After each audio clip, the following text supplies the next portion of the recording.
di darat untuk kali yang pertama itu. Kalau jumpa di Facebook sudah sering ya. Jadi saya Sutrisna Wijaya. Artinya kalau ini ada lebih banyak kan mereka bisa lihat, pelajari, lebih cepat jadinya. Ini aja karena mau ketemu saya bisnis. Bisnis di Lampung.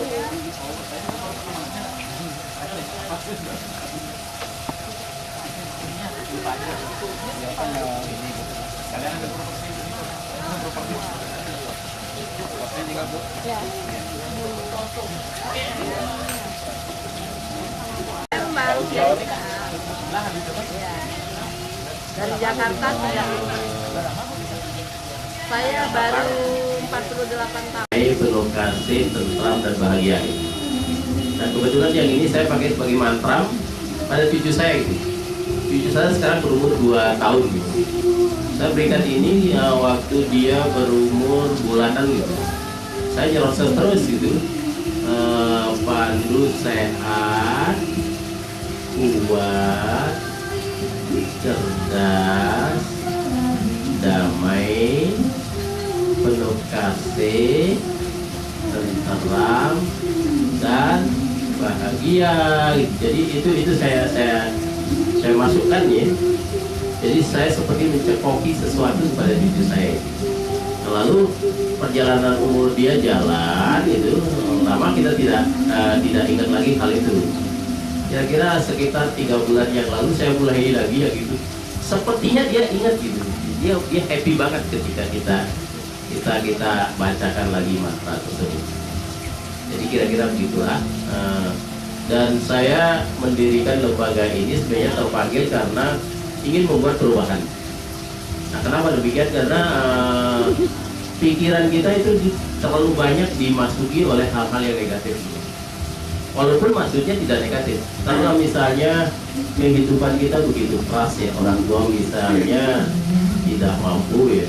Nah, lalu ada entah lauk pauk, entah makanan yang kita bagi dan itu menjadi pertengkaran. Maka pertengkaranlah yang masuk di sini. Jadi sebenarnya apa yang masuk di sini lebih-lebih ketika masa pembelajaran, ketika kita kecil, nah itu sangat mempengaruhi kita itu. Dan itu saya ingin sekali merubah hal tersebut. Dan ternyata itu bisa gitu. Nah, kenapa demikian? Karena pertama-tama seluruh file ini bisa kita periksa itu. Sehingga kita tahu persis kenapa orangnya seperti ini, kenapa orangnya seperti ini, kenapa Mbak Ning ini menjadi orang yang tegar banget gitu. Ya Mbak ya? Oh saya, Karena dulu itu kehidupan begitu sulit ya.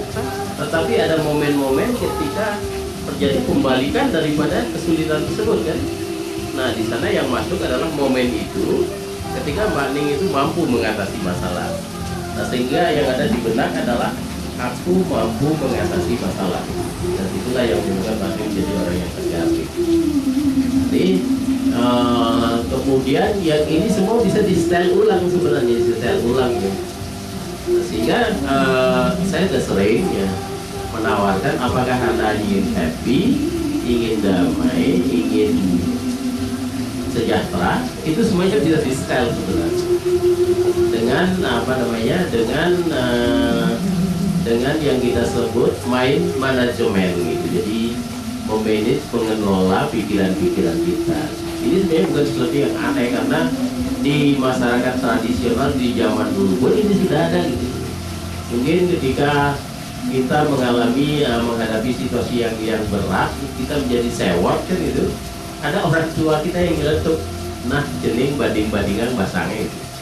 Dan itu sebenarnya adalah mind management gitu. Jadi itulah yang saya geluti dan kemudian saya jadikan bekal ketika saya memasuki masa pensiun. Jadi Pak Murad kalau pengen tanya sesuatu, mudah-mudahan saya bisa jawab. Ada hal-hal yang saya tahu Pak Murad ini pembelajar sejati. Rasa ingin tahu lebih dalam lagi tentang sesuatu itu kental sekali. Kira-kira demikian Ibu Bapak sekalian. Jadi terima kasih banyak. atas nama LPCT dan Bali Dwipa, atas nama admin, kita senang sekali ketemu Ibu Dayu. Saya mendapat kehormatan kenal dengan Ibu Dayu. Oke, kasih. Mungkin ada yang pengen menyampaikan sesuatu apa saja. Mungkin membuat hidup menjadi lebih mudah, lebih bermakna, dan lebih memberi rasa sukacita. Yang sudah banyak kami lakukan paling banyak adalah mind management, mind setting. Jadi dulu pasca bom Bali 2, Depdagri itu bertekad membantu Bali itu. Jadi semua meeting dibawa ke Bali. Jadi saya kebagian untung waktu itu karena hampir seluruh PNS dari seluruh tanah air itu dibawa ke Bali. Disuruh belajar dan saya mendapat kehormatan untuk belajar mereka sampai eselon 2 gitu. Jadi mind setting itu untuk segala macam, entah untuk leadership, entah untuk customer services, entah untuk macam-macam. Nah, lalu selain itu saya mendapat potongan-potongan kecil juga. Yang paling banyak mengambil selama ini adalah Dwi Jenderal. Jadi saya pernah disodorin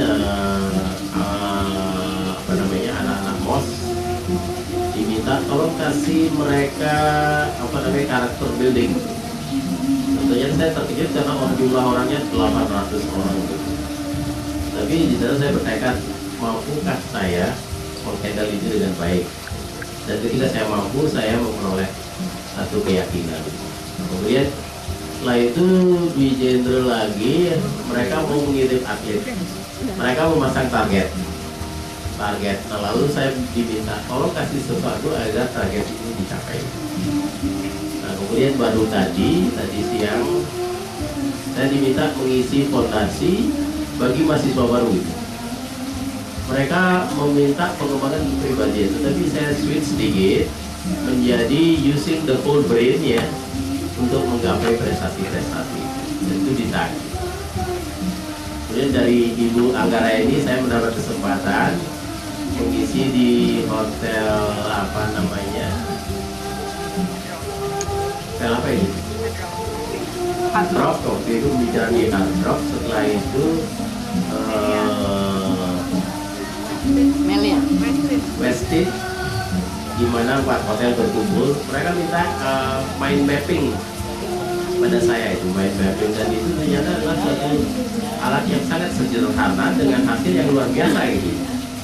Antara lain yang memanfaatkannya adalah dia gitu. Jadi dia ikut mempelajari itu dan dia merasakan bahwa itu bisa digunakan untuk segala macam.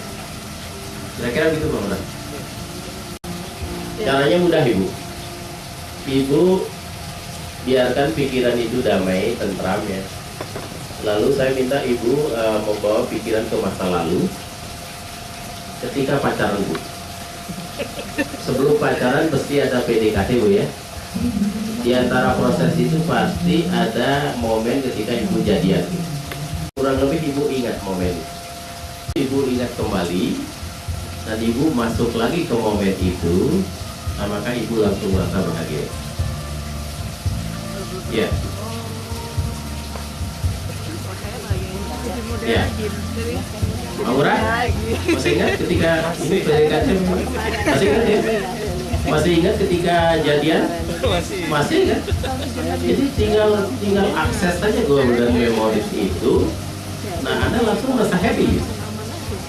Dan itu langsung membuktikan bahwa happiness maupun sebaliknya penderitaan itu ada di sini sebenarnya. Dan itu bisa dikelola. Ya. Ya, mind management. Mungkin ada lagi tanggapan, pertanyaan? Dan saya mungkin berbagi satu tips ini.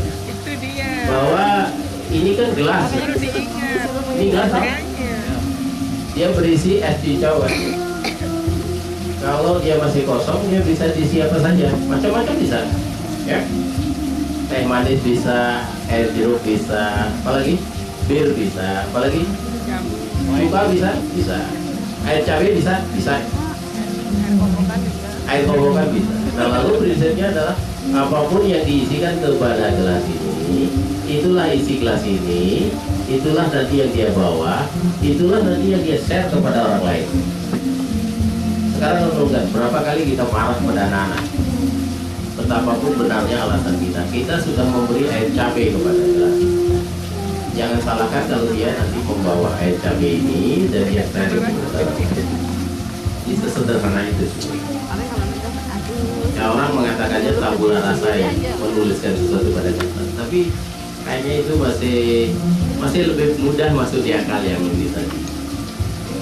Kira-kira itu masih ada ini tanggapan atau pertanyaan?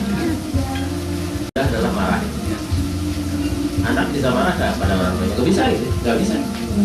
Karena dia sangat tergantung dari kita kan. Uang saku dari kita, makannya dari kita. Mereka manggal.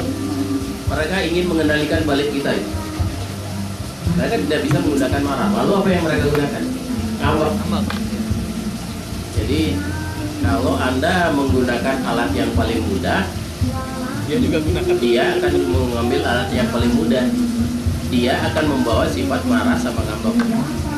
Nah sekarang tanya diri sendiri, apakah saya rela kalau anak saya membawa ini nantinya? Kalau kita tidak rela ya sudah, jangan pakai yang itu. Pakai cara-cara yang lain yang masih tersedia banyak sekali. Tapi needs time dong. Ini perlu waktu memang untuk itu. Satu perlu waktu, ya memang perlu waktu.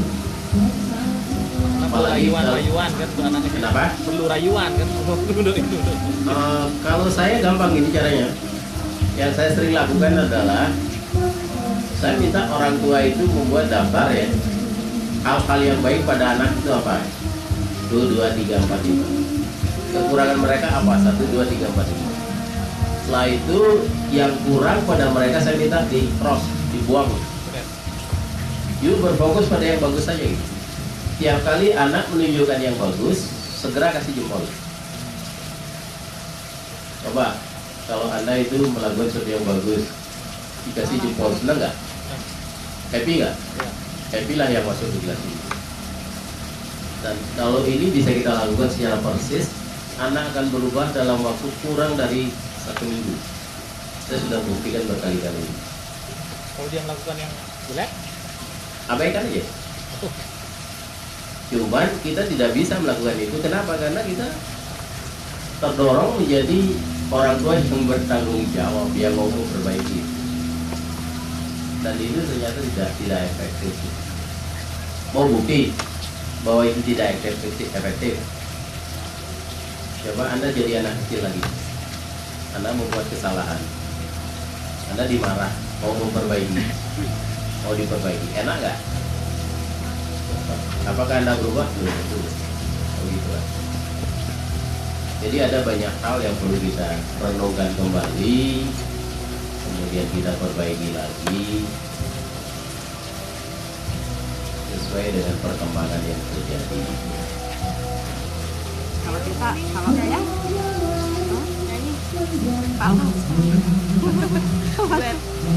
kalau saya tuh senang tapi senang mendengar. Penyanyi tak bisa. Suaranya nggak bisa. Udah dipuji ternyata ngaruh juga ya. Nggak ngaruh. Udah tidak mempan pujian lagi. Oh gitu ya. Oh, apa? Nggak mempan pujian kan? Nggak mempan pujian. Inginnya sekarang memuji saja.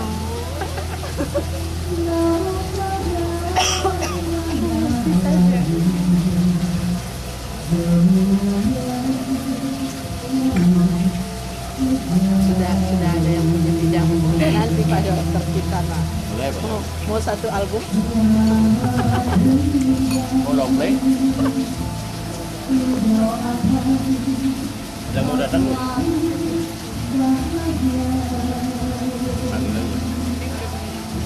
Bukan orangnya kan datang.